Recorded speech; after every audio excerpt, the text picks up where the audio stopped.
It's cold. Hello, hello, hello. It's Kathy, and I love to be selling. Come on in, sellers. I'm all bundled up. I don't have my coat on. So I just came in. It is freezing out. And that's what I want to talk about. So if you don't know, I'm in New York City and we're having a real cold spell right now. So come in, come in, come in, because this weather gave me some great ideas for tips for you to how to kickstart your sales on eBay for 2022. So come on in, come on in, come on in. Let me know that you can hear me. And those of you that listen to me, hey, Sharon, how are you? Oh, and you're in Illinois. It's got to be freezing there. It's like it's so cold. Come in, come in, come in, and we will talk kickstarting your sales for 2022 on eBay, because I've got some super, super, super tips for you. Very useful, really, regardless of what niche you're in. And if you're not familiar with that term, it's sort of like what categories you sell in. And many sellers sell what I call soup to nuts or A to Z. But even within that, there's things to keep an eye out for that you may overlook. You may think, well, Kathy, that's such a basic item. That's such a simple item. Like, doesn't everybody have access to it? And that's what I want to talk to you about. -8 degrees with wind chill, I bet. So come in, come in, come in. And we're going to talk kickstarting your eBay sales for 2022. So January. January typically is a big month for fitness. Okay, so definitely you want to be sourcing and listing things like your leggings, workout tops for men and women. So just think workout, athleisure. It's ATHLEISURE. Try to say that one quickly. Is a huge trend for all ages, for teens on up, but particularly in January, because a lot of us put on a few pounds over the holidays and we're recommitting to walking, going to the gym, Pilates, yoga, Zumba, whatever we might do at our home or in classes. So any kind of workout gear is perfect this time of year. And that includes sneakers. Don't forget, you got to put the shoes on to go with it. If you have exercise equipment, and this is everything from mats to weights, if you're able to ship larger items, for those of you that do, yay. With things like bikes and everything, for people that are comfortable shipping freight, definitely keep an eye out for those items, because all of these things are in huge demand right now. So just think fitness, health items. And again, what's great with the athleisure, oh, I can't even say anymore, athletic gear, I'll say it that way, is, depending on if people are working from home, whatever they're doing, is things like leggings and things like athletic tops for men and women. Besides wearing them for sports and wearing them for working out, people wear them to layer, particularly leggings and tights. So yes, winter tights, you're going to keep an eye out for things like that. But don't forget that people will use leggings of all kinds, tights of all kinds, for kids and grown-ups for layering. So something that you might have sourced and you may not have it listed yet, if you've got tights and leggings, get them up, because this is the perfect time of year for those to sell. And again, for people that are in warmer weather, they're wearing them outside because they're in Florida, they're in Arizona, they're in southern Texas, and they're not in these frigid temperatures. And for those of us that are in cold weather states right now, they are perfect, perfect, perfect for layering. So get that up, source it, keep an eye out. Huge sellers, all different brands, sizes, colors, styles, patterns. But definitely leggings of all kinds are always huge, huge, huge sellers year round, but particularly in January, the winter months. So keep an eye out for things like that. That can really kickstart your sales. And again, leggings are fairly easy to source no matter how you source, whether you're sourcing retail clearance racks, whether you're sourcing thrift shops, consignment shops, church sales, you can access them. The other thing to think about, sort of completely turn it around, is crafts. People love winter crafts. For some people, because again, the weather's so intense, there's so much snow, there's so much ice, they're home more. They may not be going out as much because it's dangerous on the roads. And for people that are crafters, they love their needlepoint, they love their knitting, they love their crocheting. They're looking around for great crafts projects, so winter crafts. And because it's a winter craft doesn't mean it won't necessarily have a spring theme or a summer theme because they're doing it now for March, April, or they're doing it now for the summer. So keep that in mind. But crafts are huge in the winter months. And then back to winter. Socks. And again, this is what I wanted to bring up because I was at a local store. I was out today to do some shopping. And sort of depending on where you live in the United States and depending what's going on with retail for you, there's still a lot of supply chain issues and some stores that are having real shortage issues. And I was at a big local store that is going through this. So you might look at something like warm winter socks. Okay. My husband happens to like really thick socks for his shoes. And you might think, well, everybody has access to warm winter socks. Like, why would I source warm winter socks for eBay? And I will tell you why. You may have access to it, but not everybody does. And even if people are in an area where perhaps their local retailer does have it, they don't want to go out because it's super cold, it's icy, it's snowy, gas prices, whatever. They prefer to go online and go on eBay and shop with you and buy socks from you. I actually bought this hat online. So this is a North Face knit hat. I bought this online from a seller. I would rather buy from you. And then don't forget too, especially with things like hats and scarves. This actually was made for me by my sister, but this was used.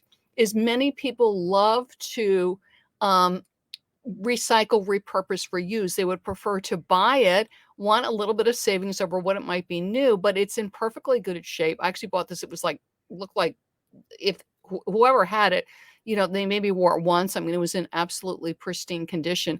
Why not buy something and keep it from the landfill? So again, you might look at an item and go, this is, you could walk into a store and you could get this. Yes, but they prefer to buy it used because they prefer to keep it out of the landfill, or they prefer to buy it used because they want to save a few dollars. So again, yes, warm hats sell, thick socks sell. I had a bunch of things written here. Underwear sells again because I don't want to get in the car. I don't want to drive. Now, what I find with things like underwear and lingerie is people will buy brands they know because they know their size. So they know their size in Tommy John or Fruit of the Loom or Tommy Hilfiger. So again, brand names is going to really help. Don't forget with underwear, it does need to be new with tags. It can be new out of the package, but you have to absolutely know that it's new, okay? Something like a bra is fine to sell used. Underwear, no, okay? Thermal underwear is great, and I've bought thermal underwear on eBay. Again, especially if you know the brand name, but it can be brand names. It doesn't necessarily need to be a very high-end, super expensive brand name. Things like Hanes, Fruit of the Loom do very well on eBay. So again, keep an eye out.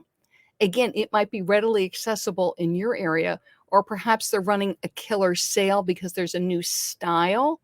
And oftentimes in stores, this is especially true in appliances, by the way, with clothes too, because there's a new style, or perhaps there's a new oatmeal color or a new gray color or whatever, they will discontinue the other line and really reduce it. So there's nothing wrong with that 3-pack of men's underwear or the 3-pack of the ladies' panties, but because it's a discontinued style or SKU, it'll get heavily discounted. And that tends to happen. You'll see that in brick and mortar retailers, if you shop retailers, if you shop outlet malls.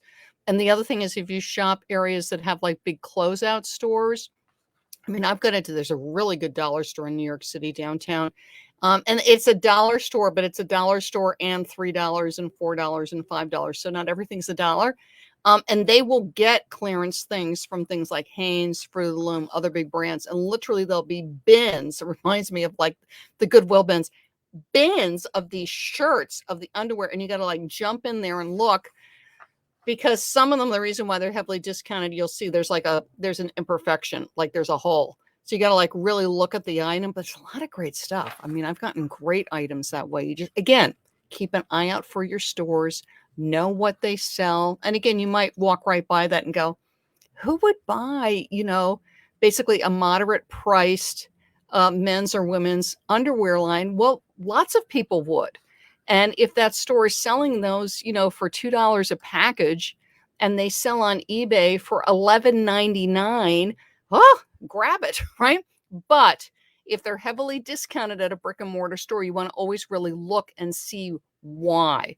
If it's an imperfection in the packaging, discontinued SKU, that's fine. But if you look at it, and again, I've seen this, and there's an obvious rip or tear, no.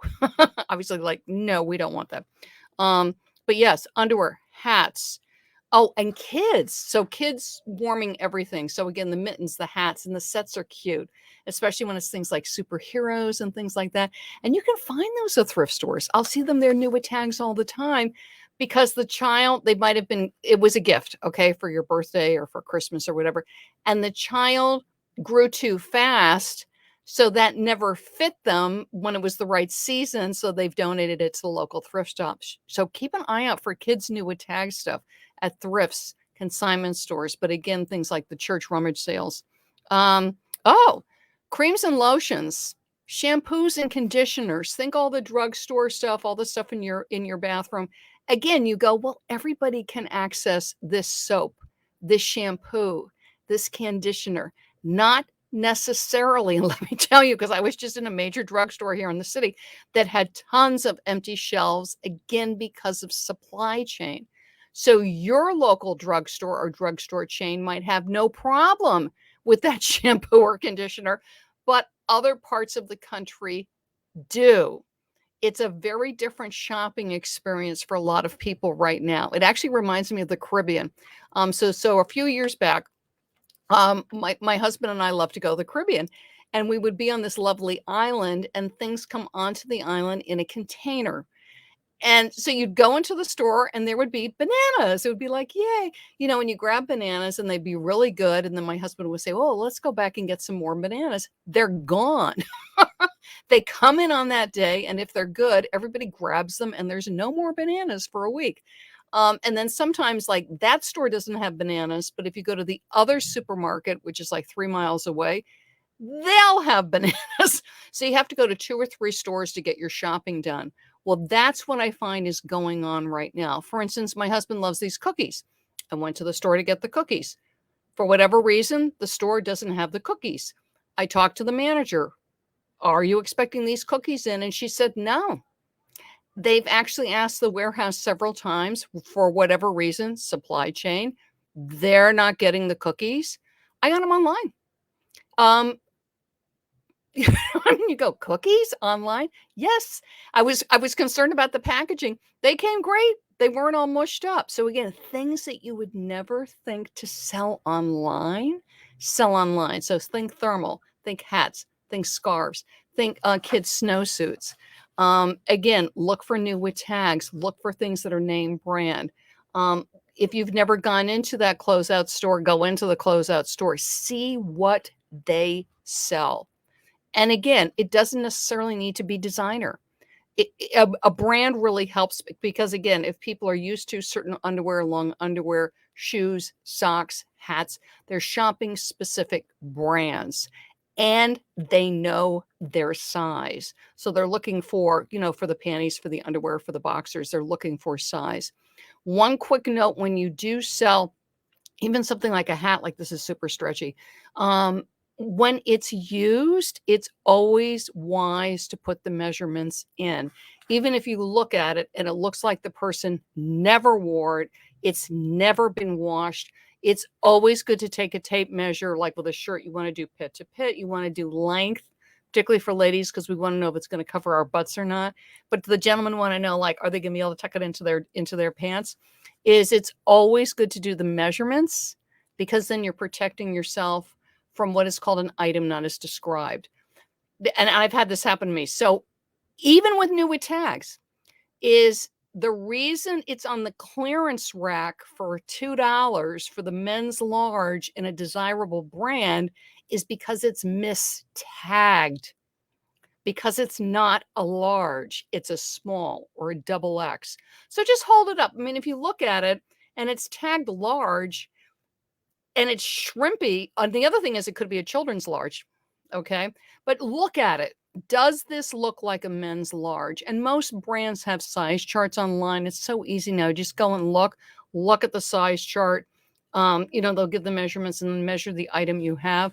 But particularly for used items, always measurements, but even new with tags, really look at it. If it looks like a large, again, it's always a good idea just to spot check, again, because the manufacturer charts are so easy to find.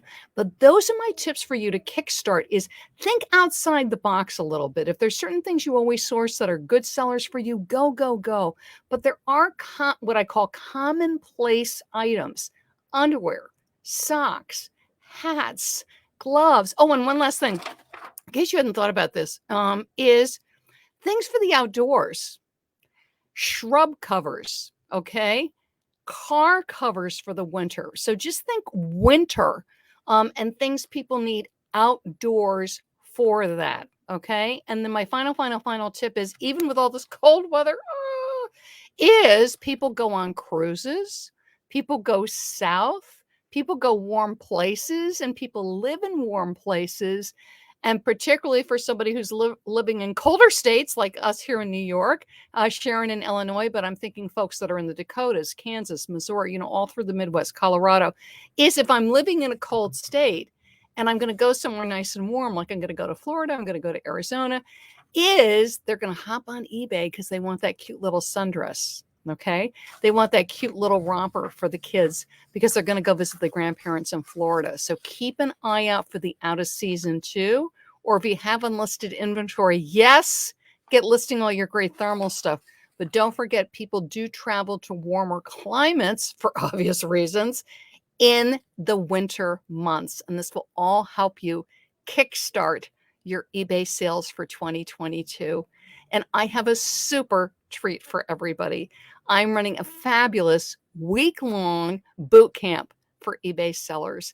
It's called New Year Sales Success 2022 Boot Camp. It's going to run January 10th through 16th. It is a week-long live streams with me. I give you information on listing and inventory and sourcing and eBay search tips so that you source all these great items I'm talking about, but then how to put them up in a wonderful listing that gets found by eBay search, organizing your inventory, doing some social media, which helps you to get more traffic. But come join. You're going to hop over to my website, ilovetobeselling.com. And when you get there, you're going to see New Year Sales Success Bootcamp 2022. Click it and join. It is absolutely free. It is my gift from me to you. And again, it is all live stream in our private pop-up group on Facebook. They are recorded because I do have sellers joining me not only from all across the United States, but around the world. So I am taping all the live streams so that my sellers in all the different time zones, in all the different places around the world will have access to the content while it's going on. So you'll have live streams, it'll be recorded, the recordings will be available in the group. You're going to get worksheets. It's just packed. You're going to love it. So come sign up to join me for more wonderful eBay selling tips. Come join New Year Sales Success Bootcamp 2022. And again, that's on my website. I love to be selling.com. Everybody, wonderful Happy New Year. If you're watching this on replay, just hashtag replay. It is my joy and my pleasure to share these wonderful tips for you so that this new year, you will have wonderful sales success on eBay. Bye-bye, everybody.